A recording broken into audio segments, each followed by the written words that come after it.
Welcome, Internets, to another episode of Views from the 616, the blackest MCU podcast in the multiverse, powered by 4 All Nerds, where we discuss everything in the MCU from the perspective of people of color. And it is one of your hosts, Tatiana King, a.k.a. Doc Aki, a.k.a. The Wrath of Khonshu, a.k.a. Doctor Doing Something Strange for Some Change, a.k.a. Tesseract Thompson, a.k.a. the coldest winter soldier ever. And I am here joined by my incredible co-host. It's your boy, DJ Ben Amin, fresh from NYCC Day 1, a.k.a. Briss Blairmont, Professor DMX, Ghost Rough Rider. It's dark, cold, and hell is hot. Hey. Nega bands will make you dance. Nega bands. The Incredible Sulk here in the spaceship tonight. And as Benjamin said, we have just gotten back from a packed day of day 1 of New York Comic Con. Thank you to everyone who has already said what up to us, who stopped us while we were walking through the show floor. People who did approach us, y'all got stickers. Some people took some pictures. If you took pictures with us, make sure you post and tag us on there. Please. We love to see it. Want to shout you out as well. I had a great time at New York Comic Con. I'm tired, but we got 3 more days of this. You ready? Yeah, I only have 2 more, but we'll see. Oh, maybe okay, 3, we'll see. 2.5, maybe. We'll see how it work out. But we got a full day on Saturday. I know that. Ooh, Lord, we got a lot to do. So yeah. Well, besides New York Comic Con, we had a good time also because we saw this week's episode of She-Hulk. Yep. What episode number are we at? Damn, we almost there. It's episode 8, titled Ribbit and Ribbit. It's kind of hard to say. I don't know why I'm having trouble saying that. Ribbit and Ribbit. Ribbit and Ribbit. I personally was very happy. I was actually smiles ear to ear this entire episode, which is a marked difference between some of the other episodes that I've seen. I would go out, like I said, I've been going up and down with how excited I've been. But this episode, I was just really happy overall. Like I kind of felt like Jen after, a night with Matt Murdock. So, Satisfied, as she said. Satisfied. She said more than satisfied. More than satisfied. That man Matt was murdering it. Matt Murder, I guess. Matt Murder. AKA. Well, I almost said something I shouldn't have said, but I had an AKA real quick. And I said, whoa, let's back that one up. Woo, Matt Murdick. Okay. Nah, something that rhymes with his last name. I don't want to say it, though. But Matt Moorcock? I will.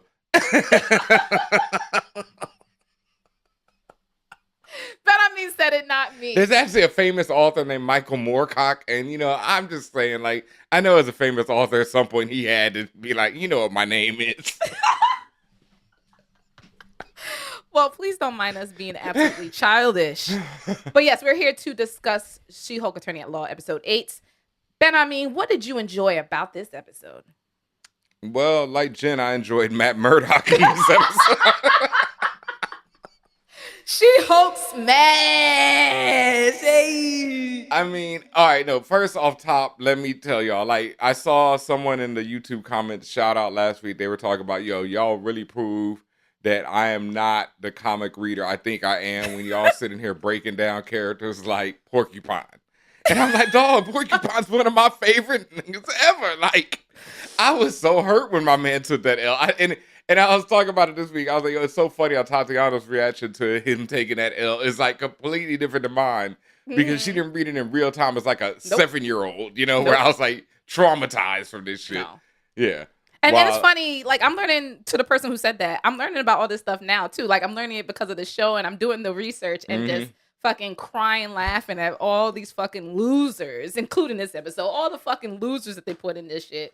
It's fantastic. I love it. But did you do any research on your man, Frogman? Hell yeah! Fucking L! Right. Well, Big L! All right, let me see if you know this story because once again, and it's so hilarious how these are like some of the first comics I ever read, y'all. Like, no bullshitting. Like, the comic that featured Porcupine was definitely one of my first Captain Americas ever. And the comic that I'm about to talk about with Frogman was one of my first comics ever. This frog, Spider-Man 266, featuring Frogman, the Toad, and Kid Spider. And you want to talk about 3 characters who were struggle at the time. And, to various lengths, it's actually improved since then. But the issue was about how the Toad was trying to team up with Spider-Man. Frog-Man was also trying to team up with Spider-Man. So Frog-Man and the Toad get into a fight. And then Kid Spider, this kid genius who's a bit overweight at the time, so they had him portrayed as like the chubby nerd, but he'd invented a set of Doc Octopus arms somehow. Shows up in a Spider-Man suit with Doc Ock arms years before Dr. Octopus or Spider-Man did it. You know what I mean? He was way ahead of the time. But so the issue features Kid Spider, Frog-Man, and the Toad all fighting over trying to be Spider-Man's sidekick. Eventually, they realize that they could do better forming a team. They form a team, and this team is never heard from again in comics. Like, the next time you see any of these characters, they are never associated. I don't think they were ever associated again. Let me tell you why Frogman is a fucking loser, okay? When I say I've learned that his longtime nemesis is Daredevil, some of many, but particularly Daredevil. And he is Daredevil's literal punching bag. There is a comic, there's a few frames or a few panels where Daredevil is repeatedly punching this nigga in the face, and it's just not stopping. It's just whipping his fucking ass, and like every time they cross paths, Daredevil I didn't know that. Daredevil's giving this man hands and feet and everything. Every fucking time they cross paths, Daredevil's like, "You bitch ass nigga," every fucking time. And then like this nigga's a scrub too. Like he always got money problems. I'm like I mean, and it's like he's not trying to do better for himself. And yes, he be inventing shit.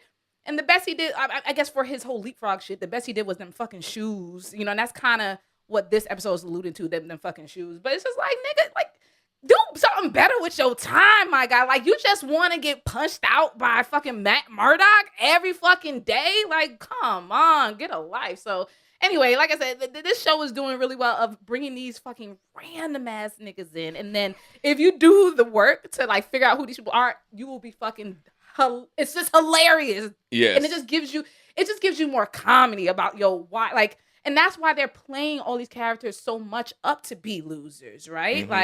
Like even like the shit, like the way that Jen had the case for him. Like he fucking didn't read the fucking instructions of his shoes. You can't fucking put jet foot, nigga, you dumbass. Like, oh my God. Like, just again, hilarious and just makes you infuriated because it's like you're a dickhead. Like, are you serious? So whatever.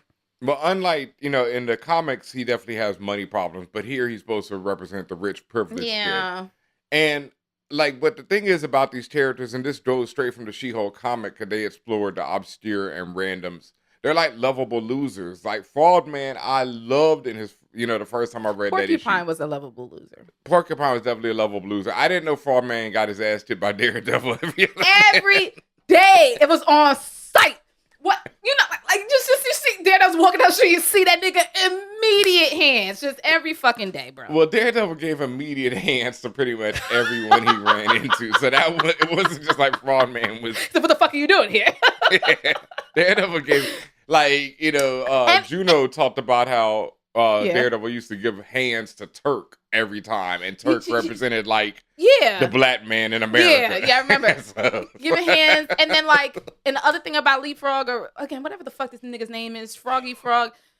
This nigga always he always think he low. He always think he low, but every time he turn the corner, Daredevil right there. Like, and it's all by coincidence. It's not like Daredevil tracking a nigga. It's just that he always runs into him. He's like, nigga, what are you doing on this block, my guy? And it's fucking over.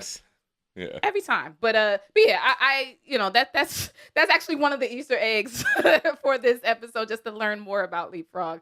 But yeah, he's a little rich, snotty boy, but they call them trust fund babies. I loved how he was represented in this episode, like him doing, because he does that in a comic as well, like everything Frogman. Like, it's just like Batman the having the Batcave, the tab. Bat was, my man said, yo, his henchmen, I'm down. Or as Daredevil made the difference, the goons. Yes. Because they just want to get paid. And remember, I've talked about this, right? We've discussed this on Views from the 616. I've talked about how there has to be a union in the MCU. And there has to be like a type of union where it's like some days you go to work for this organization and then some days you go to work for this organization. Because there are far too many secret organizations in the MCU right now. Like I'm too tired to even count. But let's say the Hand, Hydra, yeah. AIM, I think is out there at this point. Definitely. I don't know, humans who work for the Skrulls, Kingpin's goons, them Trap Suit Mafia. I'm about to say that. Yep. You know what I mean? It goes on and on and on. All these dudes, Daredevil steady beating up. So it's like some days you might be a Kingpin, goon, or henchman. What do you say? Henchmen are the ones who believe in the cause. Henchmen believe in the cause. Goons are just there for the check. Okay, well, see, there it is. Like, if you're a goon, there has to be a union for the goons. I'm sure of it. Like, I know there's millions of people in the 616 in the world, but it's like, I also feel like, I'm talking about like where for these particular organizations, there's millions of people to choose from. However, there's also lots of intersections. So I do believe what you say is like, Tuesdays, Monday through Thursday, you working for Kingpin, and on the weekends, you part of the Tracksuit Mafia. Like, there's got to be some, like, you trying to get a check, right? That's your only real job, right? That's your only job being a goon. You got to go where the money is. Yeah. So that's what I'm saying. And then henchmen, they probably stay with one crew. They like Kingpin's henchmen. Yeah. But Kingpin got a bunch of goons who just work union. Yeah. Well, speaking of Matt Murdock and all that stuff, like I did, obviously, I love Daredevil finally showing the fuck up. Mm-hmm. I do like the slight nod to the fact that we've been waiting for fucking ever for him to show up, because he even says sorry for being late. And while he's not looking at the camera when he's saying that, he's really talking to us, the audience. Mm-hmm. Oh, my driver got lost or whatever. Like, all right, we knew, niggas. Thank you for showing up finally. And I like the fact that him and Jen, even though it was just slight work, that they got to have, opposing sides in the courtroom, and they got to do battle in the courtroom. You know what I'm saying? Yep. Like, everything doesn't have to be about physical action, right? It's also about mental action. So I fucked with that. And I like even from jump, I like their chemistry. Like, it was clear that they was going to fuck with each other heavy. Mm-hmm. And just even like being able to have that intellectual conversation with someone who could in fact be your equal, right? Yep. And then to the cherry on top, they both are technically superheroes, right? Yes. So I fucked with that. I thought it was really fun, and I love the fun that it brought to this episode. Yeah, I loved all the little fun little nods to like Daredevil as well. Like, I loved how echolocation. The echolocation, when she's like, "Well, that is pretty cool." When he does a little flip.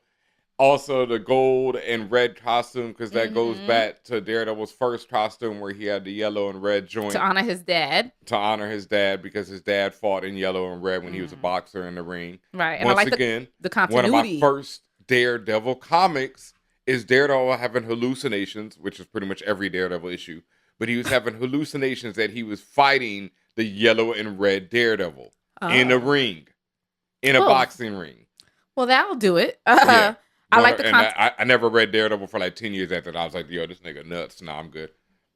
I like the continuity from the Netflix series, because he actually lost that suit, the red suit. Forgot who he was fighting, but the nigga basically stole his suit or whatever. That Bullseye. Right. Bullseye took his suit. Yep. Right. And so, he had to do some new shit. So it was like a really easy way to connect it, especially with the introduction of Luke Jacobson. So I like that. I thought that was cool. And then also just around the whole idea of the law, I like that this episode to me brought it back to center, which is the random but plausible legal fights and legal battles that would happen in a world full of superheroes, right? Mm-hmm. Like, even though it was fraud as fuck, Leapfrog saying, oh, my boost malfunction, you gave me a fraudy, a fraud not project, but product. Mm-hmm. And so, and that's something that could happen, right? Someone says, "Oh, I died because my shit had a cape on it. And the cape was 2 inches too long than I got specified." Caught in the doorway, right? And that shit yoked me up, like shit like that. Like, even the things that seem silly, but y'all have to understand, in the real world, this is, particularly America, this is the most litigious society in the world. People sue for any motherfucking thing, and the courts are always backed up with the frivolous lawsuits and regular lawsuits alike. So I mean, anything. So it just makes sense that you get in these ridiculous things that Jen is getting assigned to, and the fact that half the time she don't got a choice, because it's like, yo, these are good clients of ours, or oh, yo, they give our firm money, you just gotta do it. Gotta do it. You know what I'm saying? And that's what Matt even talked about. Being a broke ass lawyer, he's like, you gotta do one for them, one for them. You know, and that's something One that for them, people one for us. yeah, that's something that people in Hollywood talk about. Like that's how they work. Like when they're directing a project, a lot of directors live by that rule. You know, they'll do something, a big scale movie for a studio, so the studio will fund their little small passion project. Yeah, I understand. You got, hey, what we call it mortgage movies, right? When you see actors doing movies where you're like, yo, that shit is clearly whack, but you're doing it for a reason. They gotta pay the motherfucking bills. And they want the studio to be happy, so they'll fund whatever project they really want to do. Correct, You know? correct, So the correct. studio will be like, oh, you want to do that IP? Well, you got to do this one first. And then, Right. we own both. The other thing that I really liked about this episode was finally seeing Jenna, her super suit. Woman, where's my super suit? I love seeing that. And it looks similar.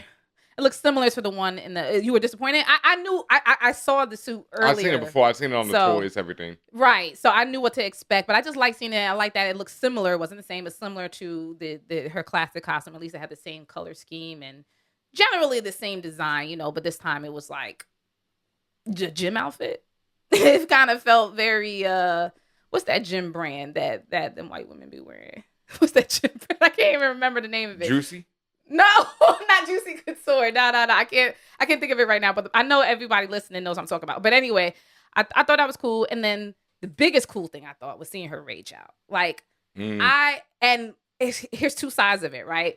When they were trying to slut shame her with like showing all her business and also her, like they doxed her. They did everything that you see happen in real life. That shit be happening on social media all the time to women. And it's the most fucked up thing.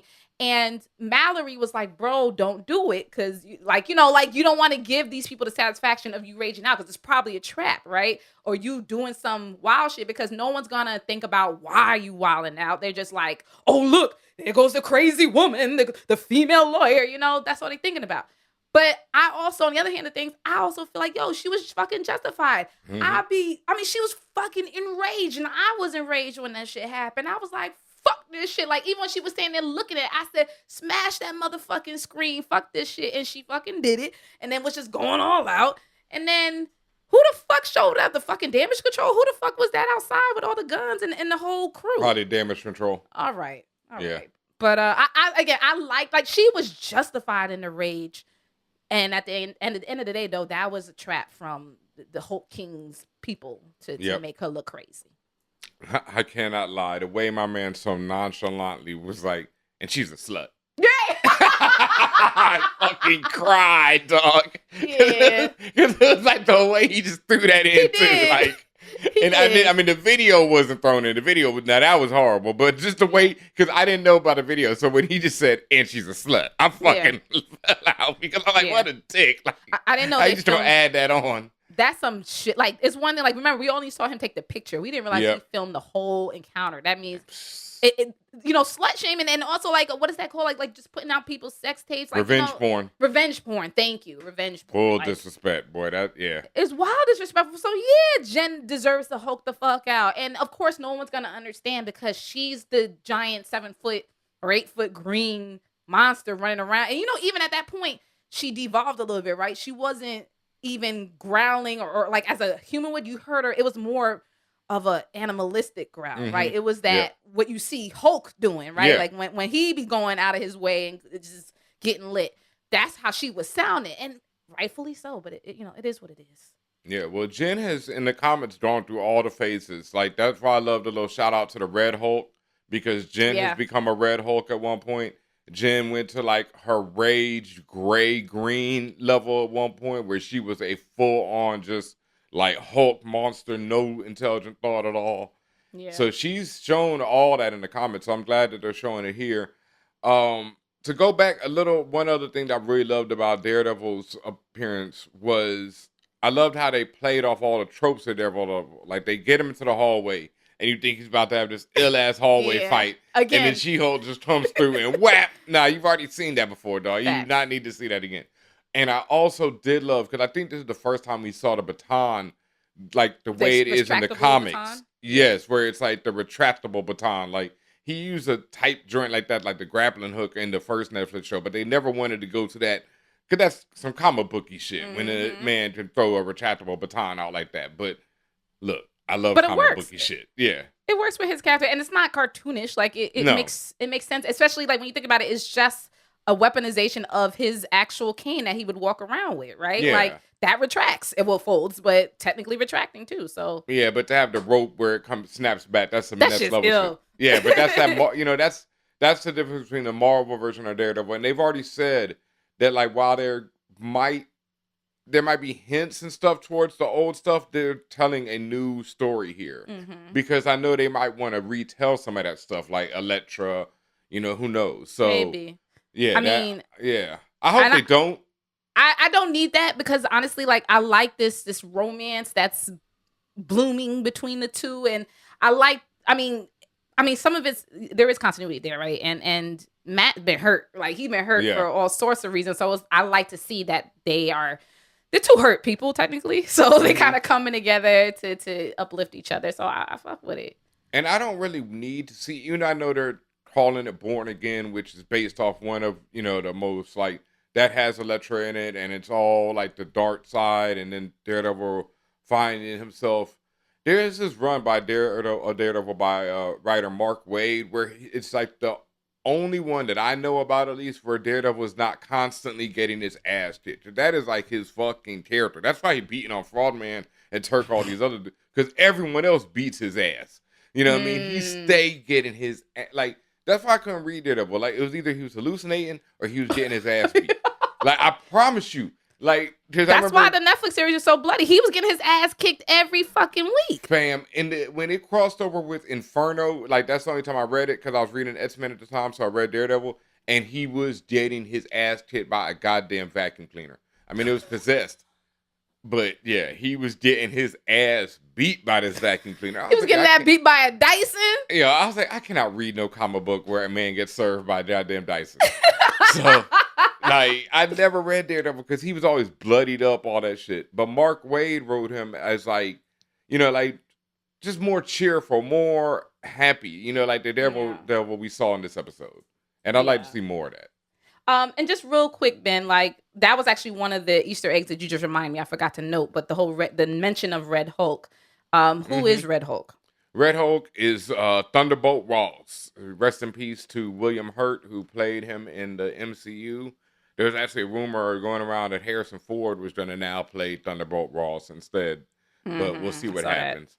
I don't think so, because Harrison ain't turning into no Red Hulk anytime I'm like, soon. That's fucking random as hell. Leave that man alone. Like, some of these men are just old as hell. Let them fucking live in their peace.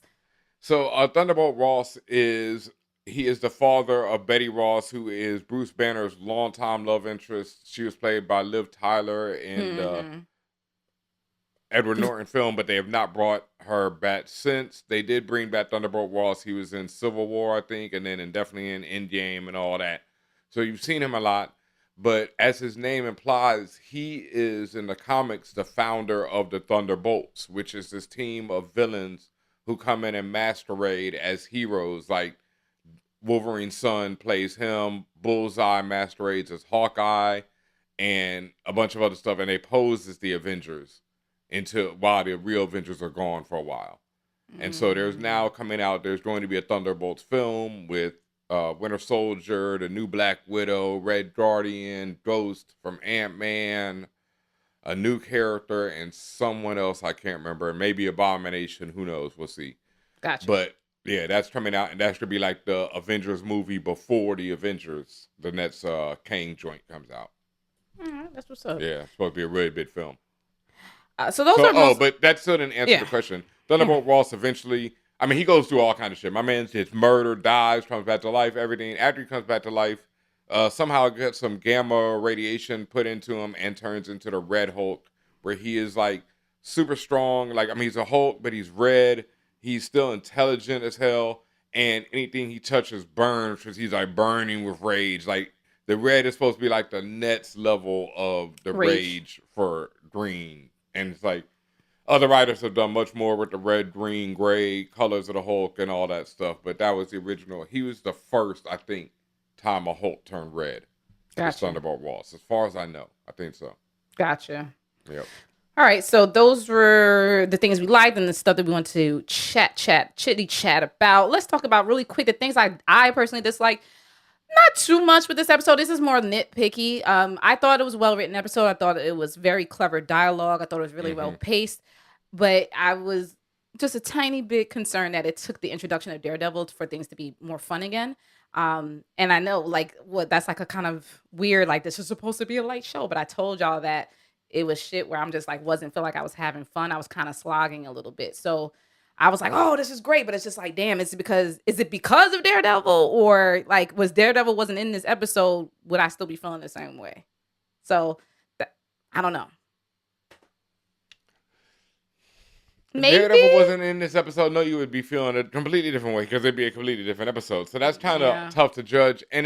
But I feel you. It's like because when Charlie Cox shows up on screen, it's just like yes, yeah. Because he's so good that nigga walked in, I said thank you. Yeah, that's the thing. He's so good at playing Daredevil. Yeah, and Matt Murdock and both sides of the character that it's just a joy to see him, especially when Tatiana hasn't had another hero at that level to interact with, someone we know. Yeah, other than the Hulk in the first episode. Right. No other characters that we know that well, like Daredevil, where we've been waiting to see Daredevil.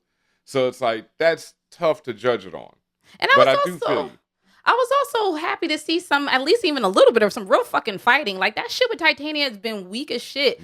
So I was happy to see like her just even a little bit grappling with Daredevil. Like yes. Really doing some Hulk shit on him and him fucking him up, eating them blows and eating the blows, but also getting fucked up too. Like nigga got thrown into a whole motherfucking car. Like I mean, she could have easily killed him in that fight. Right. That was one thing. I was like, yo. And I had a conversation before where I was like really like annoyed with the fights of Titania, and the opposite side of the argument was, oh, well, Titania's not as strong as her. And I'm like, who fucking cares? Like, I want to see someone try. And at least you saw that with Daredevil. Like, clearly we know he's not smart. He's not stronger than her, but you could argue, well, he's trained, but still, it's just like, I'm like, if you're going to show the action and necessarily force a fight, let's fucking see a fight. Even, something that's worth the time.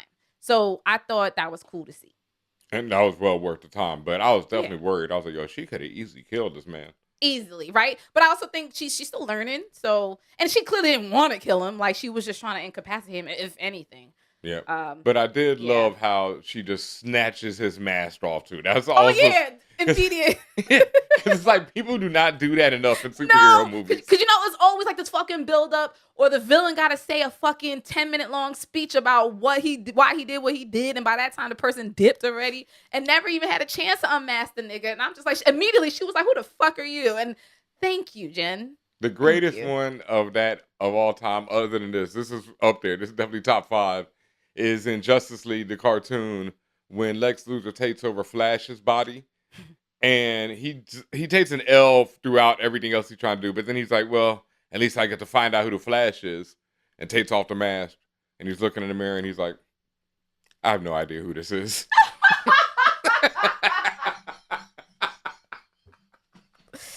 Hey, yo. Poor guy. Who the fuck is this? He said like, what's his face in Guardians of the Galaxy? Who? Yeah, because it's like, if he was Superman, somebody took off the glasses, he'd be like, oh shit, it's fucking Clark Kent, but like, this nigga takes off Flash's mask and it's Barry Allen, and he's like, who the fuck is Barry Allen? He has no idea who this dude is. It doesn't ring no bells, so I get it. And then I guess my last is like, again, this is just slight, and it's not really, it's not bad to the show or anything, because it fits within the context of the show and everything Jen is going through. I like the emotional building that they're now like really trying to focus on with Jen, where she is it's annoying that and I get her annoyance too. Yeah, they wait to the end, but like all this emotional build up with how she be moving in life and all of her trials and tribulations, and then for all this shit to go down, her thinking she found a nice guy and just to get slut shamed out of it because niggas was incels and jealous like that. I'm sad to have seen that happen to her. And in front of her parents, bro.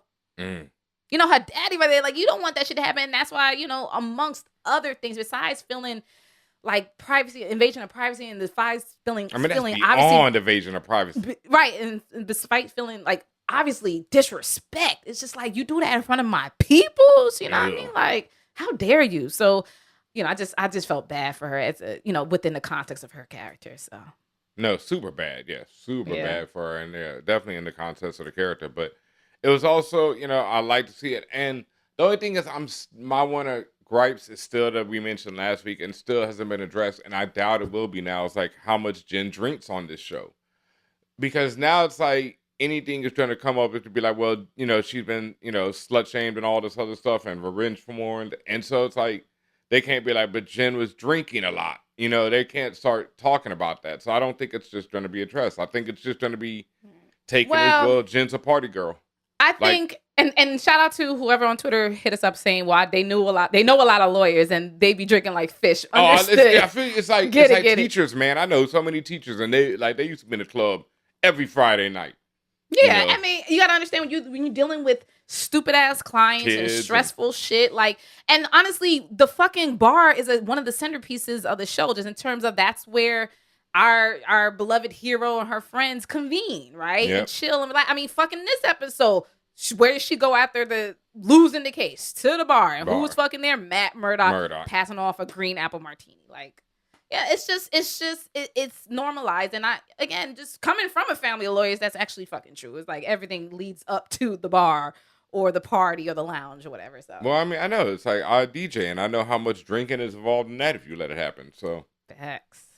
Gotta be careful. I don't think the potential alcoholism will be addressed just because it's normalized. The potential, in the society. So. Right. I mean, I don't know. Like, again, I think that's objective, right? Is she really an alcoholic? No, I don't say alcoholic.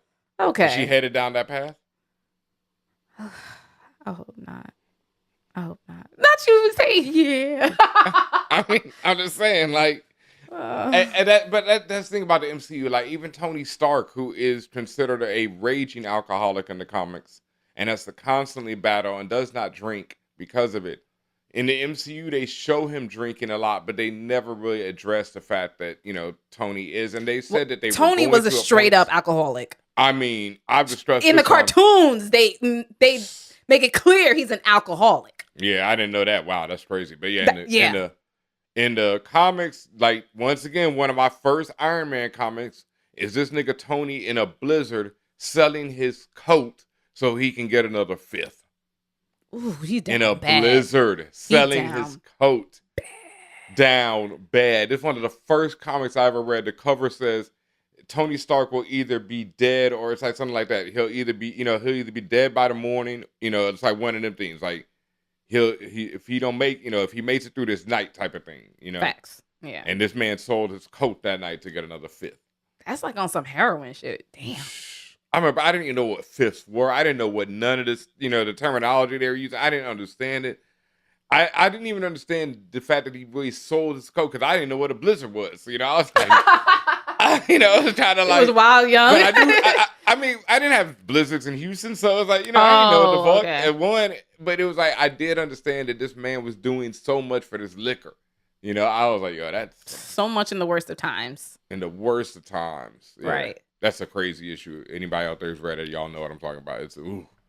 Was there any other things you want to mention about this episode of She-Hulk? I liked what's his name, the costume designer again showing up. Jacob. I like him. I like Jacob. Luke Jacobson, rather. Luke Jacobson. I cannot remember what I know the actor from, but I know he was really good in something that I've seen before, and someone just pointed out to me. I'm like, oh my god, because it's one of the things that's been on the tip of, but I just didn't even Google to find out. But I just like him in this.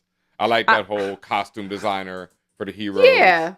Yeah. And I what I thought was so funny in the scene where, like, after he got kidnapped and they Jen bust in, like, as soon as the camera went back to him, he was like just sitting in his seat, like, come on, come save me. Yeah. Like, he was just like, let's go. Like, he expected that shit immediately. So that shit was great. That was great. And also that's like something I think they've already introduced Art the Taylor in Invincible, right? The cartoon? The dude who made his suit? Yeah, I'm pretty sure. Invincible? Yeah, in Invincible, there's an old man, they introduced him. Art, who's a tailor who yes. makes all the superhero suits, just like in this. They did. Yep. So I always love the dude behind the scenes who's making people's suits. Yeah. Well, the actor who plays Luke Jacobson his name is Griffin Matthews. And like you said you remember seeing him. So you probably remember seeing him with shorter hair. Yep. Let's see what he was in. He was in The Flight Attendant. I don't know about that. I've seen that. Oh, that's what he's from. The Flight Attendant. Oh, it's a show. Yes. Hell Okay. yeah, he's one of the flight attendants. Yep, there it is. He was a flight attendant. Oh, he looks like a flight attendant. It's funny. Yeah. Like he has that demeanor. Yep. Weeds, Cashmere Mafia. I'm not sure what that is, but he's I been never in saw some Weeds. stuff. Yeah, He's been in stuff for a long time. Dear White People. Okay. He was Yep. Deontay in Dear White People 2019. Yeah. Yeah, I think I remember him from that too. All right. Is he the young roommate? Oh, in what? In Dear White People? He was Deontay. I don't know who Deontay is, but yeah, I think that is the dude. I think that is the young roommate. Yeah, and then the flight attendant, he played Shane Evans. Yeah, he's really good in that. Flight Attendant's a really great show. Oh, okay. It said from 2020 to 2022. Yep. Yeah, really great show. All Yeah. right, take a look at that. He was also in Ballers. Interesting. He has a pretty. I don't remember him from Ballers, but I saw every episode. So yeah, he was in just a couple episodes. But all right. So yeah, I overall really liked this episode. Thought it was one of the clearly the highlights. I guess maybe it's a little bit of cheat code that because Daredevil, but it still was great time. And as I said before, it was well written. And the next episode is the last episode. It is as Jen even pointed out, we're at the finale basically, and we ended with that cliffhanger. So, are we gonna get that whole thing wrapped up about this whole Hulk King situation and anyone else popping up? Would a leader actually pop up now? I don't think so. All right, watch me be wrong again. When was the last time? Oh yeah, when it was Kang. When I was like, nah, ain't no way Kang gonna be in the last episode of Loki after all this. Dead ass wrong. Dead ass wrong. So watch it happen again. I'm gonna do that just so he's in the episode. So you leader will not be in this episode. Devil. Yeah. I love King. What did he say? He said, "Are you surprised?" Are you surprised? Yeah. Are you surprised? That was the one. I was like, yeah. Motherfuckers. Yes, I'm surprised, bitches. And yeah, if Samuel Stearns is in that next episode, I will be shocked. Absolutely. Yeah, but I'd like to see it. All right, y'all. Thank you so much for listening to us.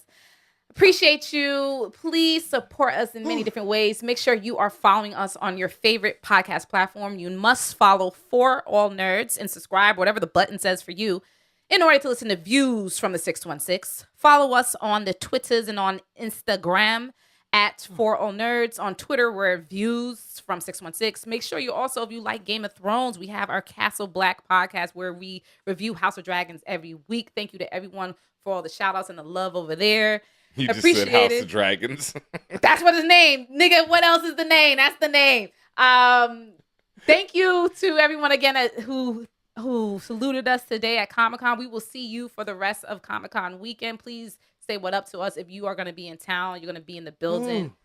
Please make sure you are supporting us through our merch page. There's tpublic.com/stores/4allnerds. I am wearing one of the many Inclusion is Revolution variants. I actually did a little thing and cut up. It was a sweatshirt that I actually cut up to be like a crop top. So, if you see a shirt and you're like, I wish that went a little bit differently, remix it yourself.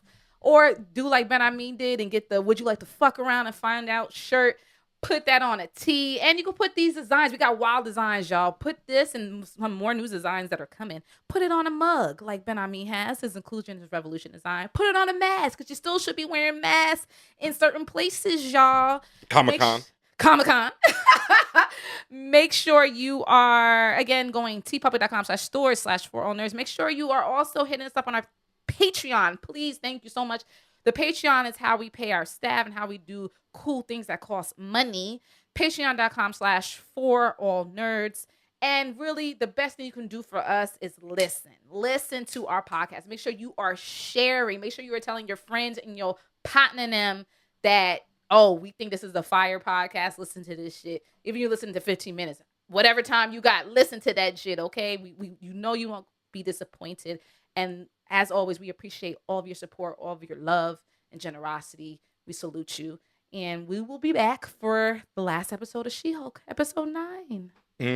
But before we out, like Tatiana said, big shout outs to all the new listeners. I know over the last few weeks, we've been gaining a lot of new listeners through Castle Black, through For All Nerds, through Views. I've just been seeing the love on Twitter. Just saw someone the other day talk about we're the new favorite podcast. And if we are, make sure you go back and check out, because we've been here for a minute doing all kind of stuff. We've got all kind of illustrious, legendary interviews in the vaults, You can go back through on whatever podcast platform you are on. And like Tatiana also said, please tell your friends to tell a friend about us. If you love us, let other people know what we are doing here. Inclusion is revolution. The more people who are included in this, the bigger the revolution will be, you know?